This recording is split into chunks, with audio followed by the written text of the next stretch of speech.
todos, nos da gusto tenerles en casa. Voy a dar lectura al pequeño comunicado que hemos preparado para esta ocasión.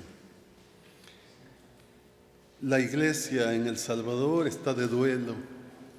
Estamos sumamente consternados y conmovidos al sufrir el espantoso crimen del asesinato de uno de nuestros sacerdotes, el padre José Cecilio Pérez Cruz. El recién pasado viernes 17 de mayo, por la noche, fue asesinado el padre José Cecilio, párroco de la iglesia de San José La Majada, en Sonsonate. El terrible crimen se perpetró en su habitación, la cual se encuentra contigua al templo parroquial. Allí fue cruelmente acribillado a balazos mientras dormía. El cuerpo del mencionado sacerdote fue encontrado ya sin vida al amanecer del día sábado 18. Estamos totalmente unidos con la familia del padre Cecilio, compartiendo tan profunda pena, con dolor en el alma, pero a la vez con fe y esperanza en el Señor. Elevamos nuestra oración por el querido padre Cecilio y por todas las víctimas de la violencia en nuestro país. Hace poco más de un año, también fue cruelmente asesinado otro de nuestros sacerdotes, el padre Walter Osmir Vázquez, caso que aún no se ha clarificado. En repetidas veces hemos pedido a las autoridades judiciales que investiguen el caso y que se haga justicia, pero no ha habido respuesta. No se ha dado a conocer investigación alguna, ni se ha hecho justicia.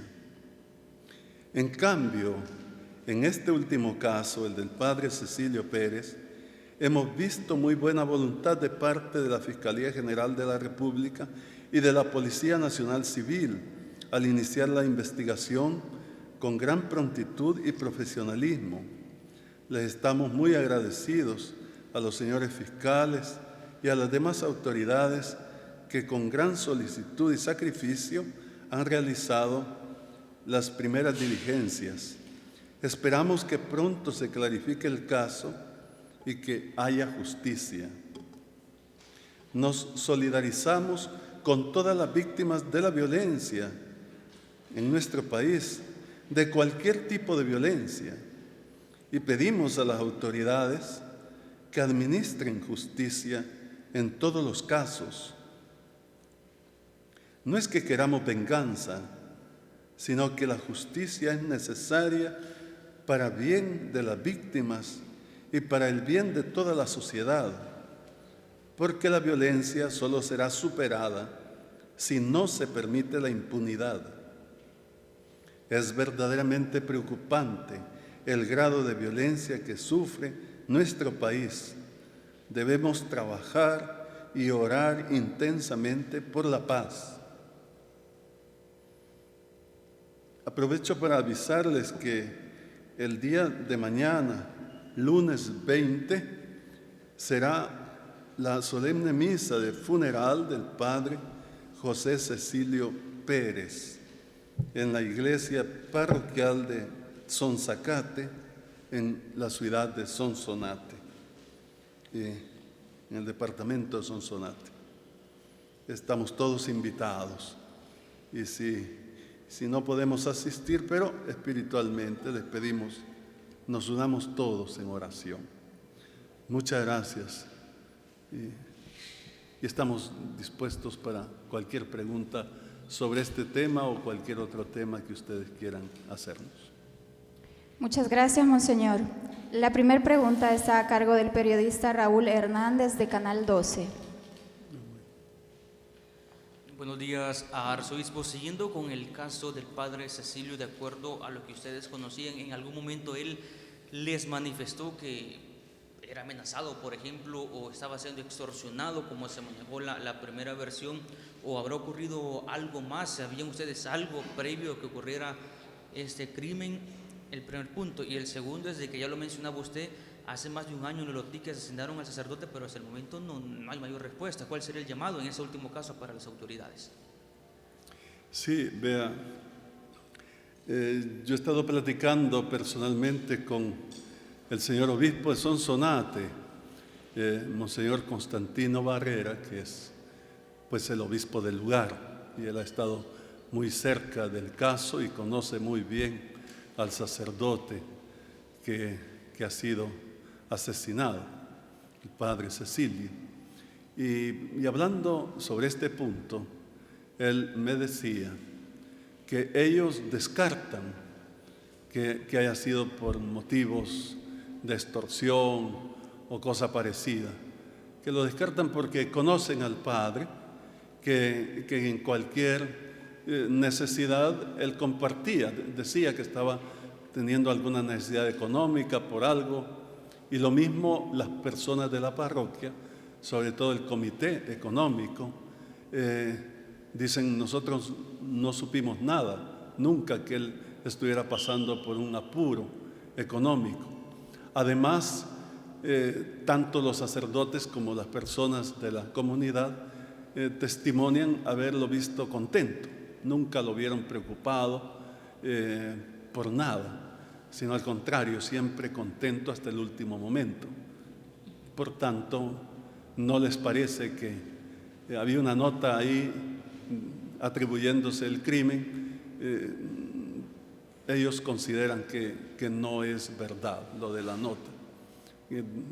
Sin embargo, me decía Monseñor que se está siguiendo la investigación y que todavía es prematuro para decir cuál sería la causa, pero que por lo que se ha visto en las autoridades hay mucho interés en llevar adelante este caso, lo cual pues nos satisface.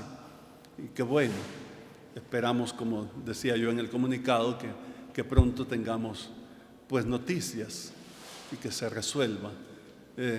Pero sí, nosotros pensamos que no es cierto lo de esa página, que era más bien como para distraer la atención o engañar, porque además me decía el padre que ninguno de los sacerdotes está amenazado ni siendo extorsionado, ni nosotros tampoco. Y también no es el modo operandi, el modo de operar de las pandillas. Lo comentaron algunas autoridades, que ese no es el modo de operar. Entonces, por eso la impresión que tenemos es que no es así. ¿Cuál sería el verdadero móvil? No lo sabemos, lo están investigando. De todos modos, nosotros estamos abiertos a lo que se investigue, queremos conocer la verdad, sea lo que sea. Estamos pidiendo a las autoridades, y lo mismo hicimos con el caso del padre Walter Osmir. No sabemos por qué las autoridades no han dado ningún resultado de la investigación. Ojalá que lo hagan. Tal vez sea que no han terminado todavía de investigar. No sabemos, en realidad no sabemos, no tenemos ninguna noticia, pero pensamos que ya después de un año sería tiempo suficiente para que se concreticen las investigaciones. De todos modos, nosotros no solo hablábamos por los casos nuestros, sino que también por todos los casos, por todas las víctimas, que es muy triste que no haya justicia, cualquiera que sea la víctima y de cualquier tipo de violencia. Y esto es en beneficio, como decíamos hace un momento, de la sociedad entera, porque mientras que haya impunidad, entonces no va a haber paz, en definitiva. Eso es así, es una ecuación simple. Si no hay la justicia, si hay impunidad, la violencia continúa. Entonces, por eso es importante que haya justicia para que no se cometan más cualquier crimen que ciega la vida de una persona inocente. Eso no puede ser, no se puede permitir. Gracias por la pregunta. La siguiente pregunta es del periodista Javier Orellana de la Prensa Gráfica. Buenos días, Monseñor. Buenos días. Me gustaría saber si hay otros casos de sacerdotes asesinados que se hayan dado después del conflicto armado, aparte de los dos ya mencionados. Bueno, no, ¿verdad? Yo diría que todavía fue cosa del conflicto armado, podríamos decir, el asesinato de Monseñor Roberto Joaquín Ramos. Si bien a él lo asesinaron 2 años después, en el 94, pero ya después de la firma de los acuerdos. Pero se supone que era el mismo tema y las mismas causas por las que habían muerto los demás. Por eso nosotros lo ponemos en el número de los mártires de ese momento del conflicto armado. Él fue el último que murió. En el 94, viniendo del aeropuerto, le dispararon y enseguida murió antes de darle atención médica. Después de eso no hemos tenido ningún problema, diría yo, ningún asesinato, ni siquiera amenazas, ni persecución. Aparentemente hemos vivido en paz, pero para sorpresa de todos, el año pasado se nos da el asesinato del padre Walter Osmier. Como ustedes saben, fue el día Jueves Santo. El padre iba a celebrar la misa de la Cena del Señor, llamamos nosotros, que es la conmemorativa de la institución de la Eucaristía y por tanto del orden sacerdotal. Porque cuando el Señor instituye la Eucaristía, ordena a los apóstoles: hagan esto en memoria mía. Por eso nosotros decimos que el Jueves Santo es el día del sacerdocio. Y esa era la misa del sacerdocio, precisamente, la de la institución de la Eucaristía. Y él iba a celebrarla cuando lo matan. Ha sido una cosa terrible que no nos explicamos por qué. Y repito, qué triste que no tengamos todavía ningún informe sobre ese crimen. Después no hemos tenido ningún otro caso, hasta este que se ha dado prácticamente el día de ayer, para amanecer, ayer sábado 18. Y bueno, así las cosas. Ojalá que se investigue a fondo, que se conozca la verdad y que haya justicia, como hemos dicho. ¿Y cuántos casos tiene la iglesia registrada de sacerdotes que estén sufriendo amenazas por parte de pandillas o extorsiones? Que yo sepa, ninguno. Es lo que decimos, que no es el modo de operar. Hablando con el señor obispo Sonsonate, me decía: ningún sacerdote está amenazado por las pandillas, ni lo están extorsionando. Por eso nos sorprende mucho. Y él nunca nos dijo. Él es el obispo y además dice que el padre Cecilio era un sacerdote muy cercano a todos y a él, y de mucha confianza, de mucha comunicación, y nunca dijo nada de eso. Aquí en la arquidiócesis nosotros tenemos 3 departamentos: San Salvador, La Libertad y Cuscatlán, y tampoco, que yo sepa, ningún sacerdote está siendo extorsionado. Entonces no me parece que sea el modo de operar de las pandillas. En otras diócesis tampoco tengo información que se haya dado eso. Gracias a usted. La siguiente pregunta es de la periodista Jessica Espinosa de Canal 6. Buenos días. 2 preguntas. La primera siempre relacionada a ese lamentable hecho. ¿Ustedes tienen conocimiento o más bien si había algún tipo de seguridad alrededor de donde pues él dormía o qué accesos habían como para que alguien pudiera entrar hasta su habitación? Y en segundo lugar, también conocer la posición de la Iglesia con relación a la discusión que tienen actualmente los diputados de la Asamblea de una ley de reconciliación nacional que viene a sustituir la derogada ley de amnistía.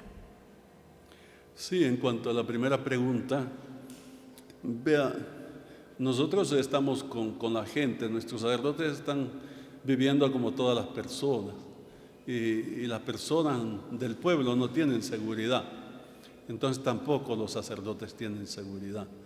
Es así.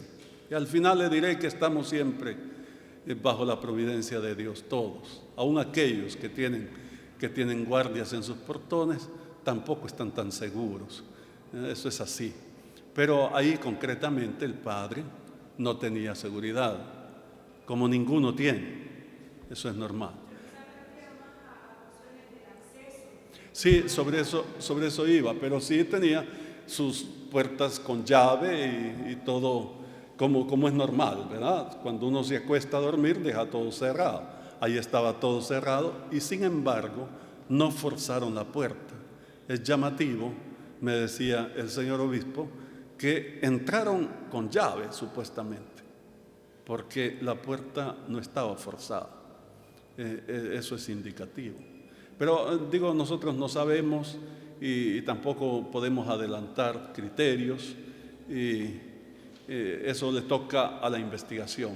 Pero sí fue evidente para nosotros el ver que no forzaron la puerta, no tuvieron necesidad de forzar la puerta para entrar. ¿Cómo lo hicieron? No sabemos, pero no tuvieron necesidad de forzar la puerta. Porque aunque no haya una seguridad de vigilantes, pero sí había la seguridad de la puerta, como es normal en todas las casas. Y sin embargo, penetraron con toda facilidad. Posiblemente tenían la llave. No sabemos. La investigación tendrá que decirlo. Eso es lo que hemos visto. Ahora, en cuanto a su segunda pregunta, nos preocupa mucho, estamos muy preocupados de que se esté queriendo pasar a toda prisa una ley de reconciliación que sería en la práctica, por lo que tenemos entendido, otra ley de amnistía injusta, ¿cómo decir? Espuria, una ley espuria, totalmente ilegítima, que pretenda proteger a los victimarios. Si esto se hace, sería muy triste que se maneje así las cosas. Ya hablábamos hace algunos días que los mismos señores diputados de la comisión de esta ley deberían estar ajenos al conflicto y sin embargo me parece que está constituida por algunos elementos que son parte del conflicto, o sea, serían ellos juez y parte, habría un conflicto de interés en los legisladores mismos de esta comisión al proponer esta ley. Pero por otra parte, da la impresión, y es lo que se comenta, que los mismos partidos mayoritarios están interesados en una ley donde no haya justicia. Y entonces no puede ser una ley de reconciliación. Nosotros pensamos que debería dársele pleno cumplimiento a la sentencia de la Sala de lo Constitucional que en el 2016 derogó la ley de amnistía, precisamente por ser inválida. Es una pena que solo después de 25 años se haya derogado esa ley, que por sí tenía un fundamento de corrupción, porque ninguna ley puede cubrir los crímenes de lesa humanidad. Y bueno, y la Sala de lo Constitucional indicaba que se hiciera una ley que administrara una justicia transicional y restaurativa, de modo tal que no es necesario que los victimarios vayan a la cárcel, pero sí que se conozcan, que pidan perdón y que haya un acto reparativo. Eso es lo menos que se les puede pedir. Y es necesario, absolutamente necesario para las víctimas, porque si no, no sana esa herida profunda. Y no sana nunca, porque después de las personas que han sufrido esto también vienen los hijos, los nietos, etc. Son crímenes que nunca pasan. Y debe haber justicia, debe haber un juicio. Lo más sano para todos sería una justicia transicional, como hemos dicho, como la que ya puso en práctica Sudáfrica. Pero qué lástima que aquí no ha habido el interés. Mire, ya pasaron 2 años de eso. Y a los 2 años, ahora sí parece que se quiere hacer algo para salir del paso y que vuelvan a quedar protegidos los victimarios. Y esto sería revictimizar a las víctimas. Ojalá que no lo hagan. Ya mejor que no hagan nada y no que dicten una ley de amnistía, que es lo que se derogó. Entonces, ¿en qué quedamos? Y sería una burla, no solo a las víctimas, que ya dije se revictimizarían, sino que una burla al pueblo salvadoreño. Entonces yo pediría que no se atrevan a hacer eso, que por favor hagan una ley justa, apegándose a las directrices que ya dio la Sala de lo Constitucional cuando sentenció sobre este aspecto, derogando la antigua ley de amnistía. Eso es todo. Bueno, muchas gracias por estar aquí. Dios les pague.